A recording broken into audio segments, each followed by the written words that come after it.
Cheikh Anta Diop, l'Afrique noire précoloniale. Chapitre 2. Évolution politico-sociale de la cité antique. Classe sociale. Les faits qui vont être rapportés sont essentiellement tirés de la cité antique de Fustel de Coulanges. Comme le remarque Grenier dans son livre Les religions étrusques et romaines, Fustel de Coulanges n'est point dépassé. Peut-être faudrait-il seulement renverser l'ordre des facteurs et, contrairement à ce qu'il a fait, expliquer les superstructures idéologiques religieuses par les conditions économiques d'existence. Mais, même sur ce point, il faut reconnaître que sa pensée est extrêmement nuancée. Dans certains développements, il semble nettement donner le pas aux conditions d'existence. À l'origine, il y eut deux classes dans la société gréco-romaine. A. Athènes, Épratides et Thètes. A. Sparte, égaux et inférieurs. A. Rome, patriciens et plébéiens. Épatrides. La première de ces classes est celle des possédants. Dès l'origine, il y eut une divinisation de la propriété et seuls les ressortissants de la première pouvaient posséder la terre au sens sacré du terme. Eux seuls, ayant des ancêtres, pouvaient avoir un dieu, un culte domestique sans lequel on n'avait pas de personnalité politique, juridique ou religieuse, sans lequel on était un impur, un plébéien. Eux seuls connaissent les formules sacrées. Les prières restées longtemps non écrites et transmises de père en fils.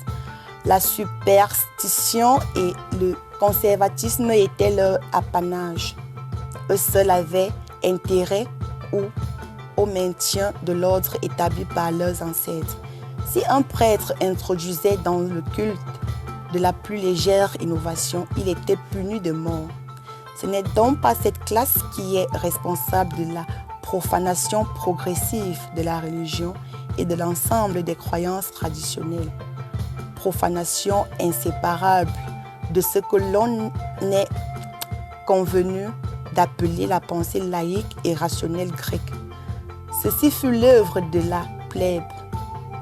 La classe des possédants seule fut patriote parce qu'elle seule avait une patrie, c'est-à-dire droit de cité, tandis que les plébéiens, sans feu ni lieu, vivaient en dehors et au bas des cités comme des intouchables de l'Inde. Le patriotisme, si caractéristique de l'Antiquité gréco-latine, s'explique par le fait que la société n'avait pas prévu le cas de l'étranger qui, de ce fait, était l'ennemi numéro 1, sans croire qu'on pouvait tuer impunément, dont le seul regard souillait les objets du culte. Il était puni de mort s'il touchait à un tombeau ou s'il entrait dans un lieu sacré. Il ne pouvait protéger sa vie qu'en se faisant volontairement esclave d'un citoyen de la cité, d'où la classe des clients. On comprend que les hommes défendent, jusqu'à leur dernière goutte de sang, leur patricité en dehors de laquelle ils sont des êtres impurs, abjects, des intouchables, tout juste aptes à l'esclavage. Le patriotisme découlait ainsi de la structure même de la société. Au début, il ne reflétait pas le sentiment d'un orgueil national pur, comme ce fut le cas pour l'Égypte. L'égoïsme religieux. Les dieux étaient d'abord des propriétés domestiques, s'opposaient à l'existence d'un territoire national plus étendu que la cité. Les maisons même ne devaient pas se toucher.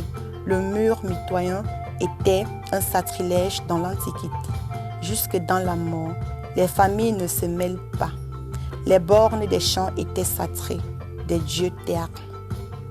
Le droit d'aînesse qui était en vigueur fit naître chez les patrides des classes défavorisées et mécontentes des cadets. Elle finira par se révolter dans différentes villes pour abolir le droit d'aînesse et l'autorité paternelle. La plèbe.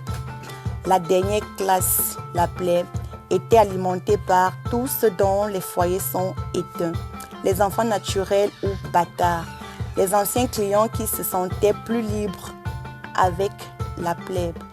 Celle-ci ne pouvait pas posséder le sol, se mariait sans rite, dont laïquement, n'avait pas de formule sacrée, pas de religion.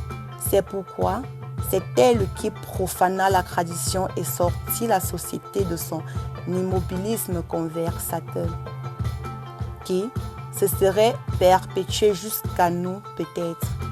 C'est dans son aliénation sans compensation aucune, contrairement à la règle d'or des sociétés africaines, alors qu'elle était devenue l'élément numériquement prépondérant du peuple, qu'il faut chercher les causes profondes des transformations, des révolutions de la société antique.